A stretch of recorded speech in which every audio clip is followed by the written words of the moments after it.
نہ کبھی لکھی، نہ ان کے بارے میں کبھی کوئی لکھا گیا. تو کوئی ایسے کارہائے نمایاں انجام دیے ہوتے، یا کوئی ایسے کام، یا کوئی ایسے، جیسے ابھی آپ نے مفتی اعظم ہند رحمۃ اللہ تعالیٰ علیہ کے تعلق سے سنا، پڑھا، ماشاء اللہ ایک مطالعہ پورا، ایک ان کے بارے میں تحریر ہے، لکھا گیا، خود امام مفتی اعظم ہند علیہ رحمٰ نے لکھا. آپ کے فتاویٰ موجود ہیں، آپ کے تحریرات موجود ہیں، آپ کے واقعات موجود ہیں، اور آپ کے بارے میں لکھا گیا. ہم خود طلبہ کرام کو یہ بات علم میں ہے کہ ہم پڑھتے ہیں، ہمارے بزرگوں کو، اسلاف کو، ان کو پڑھتے ہیں. اچھا، ان کی کتاب، دونوں چیزیں ہم ان کو بھی پڑھتے ہیں. اب امام غزالی یہ ڈیول پرسنالٹی بن گئے، یہ لکھ کر وہ گئے جو قیامت تک انشاءاللہ پڑھا جاتا رہے گا، اور یہ عمل ایسا کر کے گئے کہ ان کے بارے میں لکھا جاتا رہے گا. دونوں کام امام غزالی علیہ رحمہ سے دونوں چیزیں ہیں. جیسے اعلیٰ حضرت علیہ رحمہ ایسا لکھ کر گئے کہ جسے پڑھا جائے گا، اور ایسا کر کے گئے کہ ان کے بارے میں لکھا جائے گا. ایک علم دین حاصل کرنے والا طالب علم یہ دو باتیں یاد کر لے کہ میں ایسا پڑھوں کہ پھر کچھ لکھوں جو کہ عین شریعت و دین کے مطابق ہو اور میرے لیے صدقہ جاریہ بنے. یاد رکھیے گا، لکھ کر وہی بندہ جائے، ایسا ہی لکھے جو اس کے لیے صدقہ جاریہ بنے، ورنہ قیامت کے دن جواب کیا دے گا اپنی تحریر کا؟ کہ ایسا لکھے کہ اللہ کے حضور سرخرو ہو سکے، ورنہ وہ جواب کیا دے گا قیامت کے دن میں رب کے حضور کہ یہ کیا لکھ کر لائے. جیسے آج کل لوگ لکھ دیتے ہیں جن کی جو سمجھ میں آتا ہے، جو سمجھ میں اب تو لکھنا بھی آسان ہے، چھاپنے کی بھی ضرورت نہیں ہے. اب تو آپ کا سوشل پیج ہے، مرضی ہے جس کو لکھنا آئے یا نہ آئے اس کو لکھنے کا، اس کو تو سرٹیفکیٹ تو لینی نہیں ہے، اجازت لینی نہیں ہے، سند تو لینی نہیں ہے، نہ اس کو فیس بک سے پوچھنا ہے کہ میرے کو لکھنے کی اجازت ہے یا نہیں ہے، نہ کسی اور پیج پہ پوچھنا ہے کہ مجھے لکھنے کی اجازت ہے یا نہیں ہے. یہ تو پیج بنے اس لیے کہ جس کو آنا ہے اپنا زور آزما لے، بھیا تم کیا لکھ سکتے ہو کیا نہیں لکھ سکتے. نہ اس کی کوئی تربیت، نہ اس کی کوئی تعلیم، نہ اس کا کوئی ایسا بیک گراؤنڈ، نہ اس کے پیچھے کوئی ہاتھ، نہ کوئی سرپرستی، نہ کوئی اس کی کوئی، جس کو کہتے ہیں نا ایک گائیڈینس ایک ہوتا ہے، اس کو گائیڈ کیا جاتا ہے کہ یہ لکھنا چاہیے اور یہ نہیں لکھنا چاہیے. مگر وہ لکھتا ہے، جیسے بولنے والے بول رہے ہوتے ہیں. آپ کو اس سے زیادہ شاید اندازہ ہوتا ہوگا، کیونکہ موبائل پر تو اب کلی اختیارات ہیں نا، جو بولنا ہے بول دو، جو لکھنا ہے لکھ دو، جو ویڈیو دینی ہے دے دو. اصل بات یہ ہے کہ دنیا میں کچھ کرا کے نکل بھی گئے، اللہ کے حضور کیا جواب دیں گے؟ ہم ایسی چیزیں پڑھتے بھی ہیں، دیکھتے بھی ہیں، سامنے آتی ہیں. میں دینی حوالے سے ہی ابھی بات کر رہا ہوں، اس کے علاوہ بات کسی اور کانٹیکسٹ میں بات نہیں کر رہا. کہ جب وہ بات سامنے آتی ہے، جب لکھتے ہیں پڑھتے ہیں، اب چونکہ علماء، مفتیان کرام، بزرگ اور اچھے خاصے لوگوں کے درمیان بیٹھنا اٹھنا رہتا ہے، ایک برسوں سے دعوت اسلامی کا دینی ماحول میسر ہے اور ایک سرپرستی ہے. یاد رکھیے گا پیارے اسلام بھائیوں، امیر علیہ سنت فرماتے ہیں کہ بھلائی اس میں ہے کہ تمہیں کو سمجھانے والا ہو. یہ بڑے گولڈن ورڈ ہیں امیر علیہ سنت کے، اور آپ فرماتے وہ محروم ہے، وہ شخص محروم ہے جسے کوئی سمجھانے والا نہیں. وہ گیا. اچھا، بعض اوقات سمجھانے والا ہوتا ہے لیکن پھر وہ ٹیمپریری ہوتا ہے، یعنی وہ جب ہمیں سمجھانے آتا ہے تو ہمارے جوابات ایسے ہوتے ہیں کہ وہ یہ کہہ کر ہی واپس چلا جائے گا، منہ پر نہیں کہے گا، یہ کہہ کر ہی واپس چلا جائے گا کہ اس کو سمجھانے کا فائدہ ہے کوئی نہیں. تو جتنے بھی ہم اس وقت ہیں، ہم بھی غور کریں، میں بھی غور کروں، آپ بھی غور کریں. مجھے الحمدللہ یہ سعادت ہے کہ مجھ پر ایک سمجھانے والی شخصیت ہے. میں بالکل دو ٹوک بات کر رہا ہوں، سمجھانے والی شخصیت ہے. بلکہ میرا فیضان مدینہ میں جو میرا مکتب ہے، دفتر ہے، اس دفتر میں ایک عصا ہے، ڈنڈا. یہ وہ تھا جو کبھی امیر سنت نے اس کو تھام کر دعا استسقا کی تھی، تو میں نے اس کی فریم کرا کر اپنے اوپر رکھا ہے، یہ کہہ کہ میرے اوپر میرے پیر کا ڈنڈا ہے. یہ آپ کو خوش طبعی کے طور پر عرض کر رہا ہوں. یہ خوش قسمتی ہے. یقین مانیں طلبہ کرام سے، بلکہ مدنی چینل پہ جتنے ہیں، چھوٹے بڑے جو بھی ہیں، چاہے فیمس ہیں یا نان فیمس ہیں، میں سب کے لیے درخواست کر رہا ہوں. یہ امیل سنت کا ورڈ بہت ہی خوبصورت ہے اور بڑے تجربات کے بعد ایک ورڈ بیان ہوتا ہے کہ وہ شخص بڑا بدقسمت ہے جسے کو سمجھانے والا نہ ہو. وہ نہیں سمجھتے. یعنی یہ ابتدان نہیں ہوتا، بعد اوقات سمجھانے کے مراحل کسی کے ساتھ کیے جاتے ہیں، مگر فائنلی رزلٹ یہ نکلتا ہے کہ اس کی طبیعت یہ سامنے آتی ہے، لا نسلمو والی طبیعت آتی ہے، ہم نہیں مانتے. اب ہم نہیں مانتے نا، یہ اس کا تو کوئی حل ہے کوئی نہیں. اب کوئی بولے 2-2 5، بولے 2-2 4، بولا نہیں 5، بولا ہار جائے گا، بولا ہاروں گا تو تب نہ جب ہار مانوں گا. میں نے تو ماننا ہی نہیں ہے کہ 2-2 4 ہوتے ہیں، 2-2 ہوتا ہے 5 ہے. اب 2-2 5 والوں کی بھی تو کمی تو نہیں ہے نا یار. بول آزاد، اب بولنے میں تو پستا ہے کوئی نہیں ہے. میرے نزدیک 2-2 5، اب اس کا کیا حل ہے؟ اور تو یہ ہوتے ہیں. تو ہمیشہ اپنے اوپر کوئی ایسا سرپرست ہونا چاہیے، ایسا بزرگ ہونا چاہیے، ایسا عالم، مفتی، پیر، بزرگ ہمارے سر پر ہونا چاہیے جو ہماری رہنمائی کر سکے. اگر ہم ادھر ادھر ہوں تو ہمیں سمجھا سکے، اور وہ ہمارا مینٹور ہو، وہ ہمارا رہنما ہو، وہ ہمارا پیر ہو، ہمارا استاد ہو، جو بھی مطلب ہمارے اساتذہ بھی ماشاء اللہ طلبہ کرام ہوتے ہیں. ان کے اساتذہ نہ ہو تو طلبہ کرام کیسے ہوئے؟ تو طلبہ کرام کے اساتذہ، ان میں سے آپ دیکھیں کون سے ایسے استاد صاحب ہیں کہ جنہیں میں اپنا رہنما، اپنا مینٹور بنا سکتا ہوں. مینٹور صرف سکھانے والا نہیں ہوتا، مینٹور پرسنالٹی بناتا ہے. مینٹور وہ نہیں ہوتا، مینٹور اور ٹیچر میں فرق ہوتا ہے، استاد اور مینٹور میں فرق ہوتا ہے. مینٹور صرف پڑھاتا نہیں ہے، مینٹور جو ہوتا ہے نا وہ شخصیت بناتا ہے. وہ اپنی شخصیت کو سامنے رکھ کر شخصیت بناتا ہے کہ تم مجھے دیکھو. یعنی ایک ہوتا ہم اس کا علم دیکھتے ہیں، اور ایک ہوتا ہم اس کا کردار دیکھتے ہیں، اور ایک وہ ہوتا ہے جس کا علم بھی دیکھتے ہیں، کردار بھی دیکھتے ہیں. ہم اس کے علم سے بھی فائدہ اٹھا رہے ہوتے ہیں، اس کے کردار سے بھی فائدہ اٹھا رہے. بعض وہ ہوتے ہیں جن کے صرف علم سے فائدہ حاصل ہو رہا ہوتا ہے، کہ کردار سے فائدہ حاصل نہیں ہو رہا تھا. لیکن چلے علم سے بھی اگر فائدہ حاصل ہو رہا ہے تو بندہ وہ بھی لے لے، جبکہ وہ علم اعلیٰ حضرت کے راستے سے آ رہا ہو، اعلیٰ حضرت کی گلی سے آ رہا ہو، اعلیٰ حضرت کے محلے سے آ رہا ہو. وہ محلہ سوداگران تھا، ٹھیک ہے، اعلیٰ حضرت کے راستے سے آ رہا ہے، اعلیٰ حضرت کی تعلیمات کے مطابق آ رہا ہے، تو وہ علم بھی لے لینا چاہیے. اور اس کو بھی ہمیں وہ، کیونکہ اعلیٰ حضرت فرماتے ہیں کہ اگر ایسے شخص کو اگر آپ نے چھوڑ بھی دیا تو ایک وہ چراغ تو ہے نا جو اپنے آپ کو فائدہ نہ پہنچا، لیکن تم اس کی روشنی سے اپنے آپ کو تو فائدہ دو. اور اگر تم اس چراغ کو بجھا دو گے تو آپ ہی اندھیرے میں آ جاؤ گے. یہ فتاوی رضویہ میں اعلیٰ حضرت امام اہل سنت رحمۃ اللہ تعالیٰ علیہ نے ہماری یہ تربیت فرمائی ہے. لیکن ایسی بھی شخصیات، علماء، مفتیان کرام، بزرگ ہیں ہمارے معاشرے میں کہ جن کے علم سے بھی ہم فائدہ اٹھاتے ہیں اور جن کے کردار اور عمل سے بھی ہم فائدہ اٹھاتے ہیں. جب ان کے سامنے ہم بیٹھتے ہیں ہمارے دل کی دنیا بدلتی ہے، ہمارے قلب کی دنیا بدلتی ہے. میں ایک جگہ پڑھ رہا تھا کہ ایک نوجوان جو تھا وہ ایک بزرگ کے پاس آتا جاتا رہتا تھا. آہستہ آہستہ اس کی جو بری عادتیں تھیں وہ درست ہونا شروع ہو گئی. کس نے کہا کہ تمہاری عادتیں بہتر ہو رہی ہیں، تم جو وہاں جاتے ہو تو تمہیں کیا کہتے ہیں؟ وہ بولا کہتے ہی تو نہیں ہے کچھ. بولا پھر؟ بولا کچھ نہیں، بس ان کے سامنے بیٹھتا ہوں تو مجھے لگتا ہے کہ میں گناہ گار ہوں، اور ان کے سامنے بیٹھتا ہوں تو مجھے رونا آتا ہے، ان کے سامنے بیٹھتا ہوں تو میرا دل نرم ہونا شروع ہو جاتا ہے. تو ایسی جو پرسنالٹی ہوتی ہے نا ان کو ہمارے یہاں کہتے ہیں بابرکت شخصیت. کیا کہتے ہیں؟ بابرکت شخصیت، یعنی جن کی وجود میں اللہ پاک نے برکت رکھی ہوتی ہے. وہ آپ نے روایت پڑھی ہوگی، سنی بھی ہوگی، اللہ والوں کی جو ہم پڑھتے ہیں نشانیاں کہ جنہیں دیکھ کر تمہیں خدا یاد آ جائے، پڑھتے ہیں. اور بخاری شریف کی جیسے روایت میں آتا ہے کہ میں ان کے ہاتھ بن جاتا ہوں جس سے وہ پکڑتا ہے، میں ان کی زبان بن جاتا ہوں جس سے وہ بولتا ہے، میں اس کے پاؤں بن جاتا ہوں جس سے وہ چلتا ہے، جو اوصاف حدیثوں میں بیان کیے گئے. تو پھر وہ ایسے بھی اللہ کے نیک بندے ہوتے جن کے پاس جب ہم جا کر بیٹھتے ہیں کچھ نہ بھی کہیں نا تب بھی یہ بدل کے رکھ دیتے ہیں.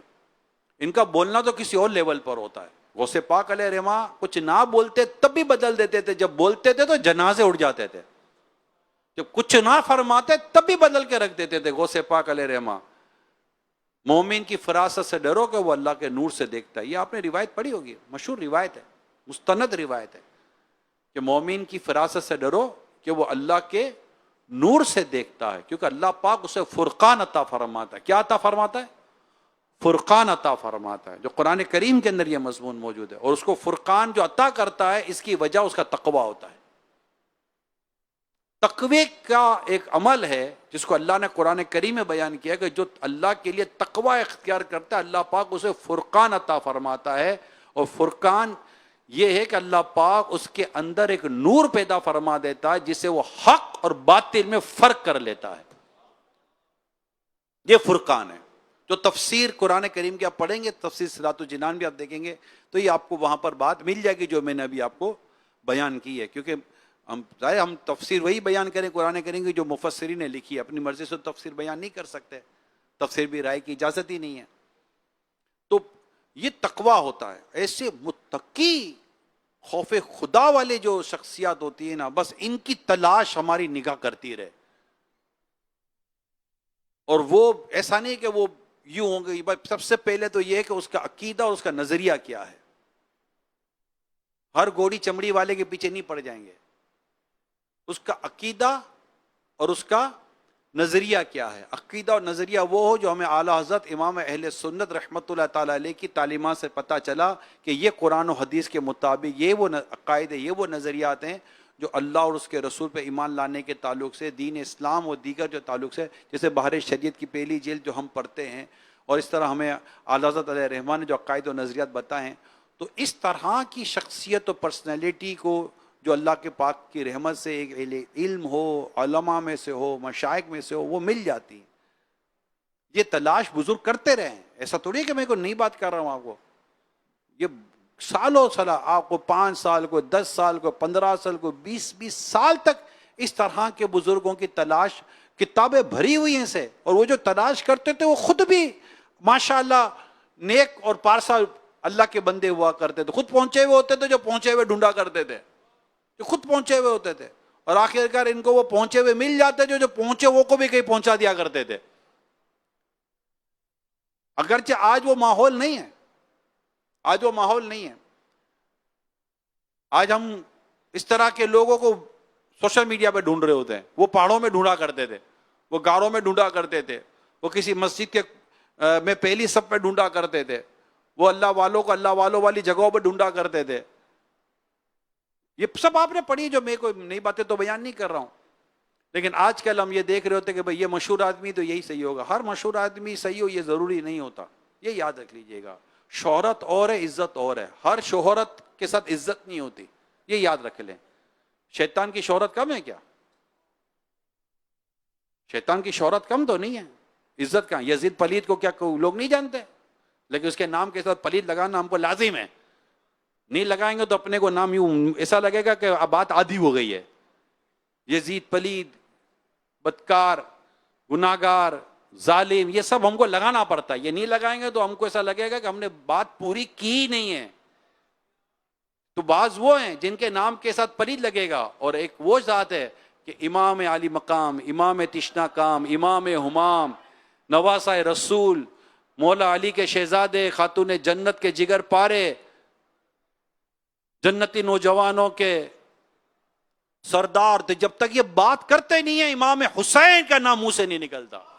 نام تب نکلتا ہے جب سب سے پہلے ہمیں یہ ساری یہ باتیں جب تک زبان پر نہیں آتی نام تک پہنچ ہی نہیں پاتے ہم لوگ. تو شہرت میں عزت ہو تو ایک الگ بات ہے, ہر شہرت میں عزت نہیں ہوا کرتی, یہ یاد کر لیں آپ. کہ وہ مشہور ہے تو جناب وہ اس کی عزت بھی ہو گئی.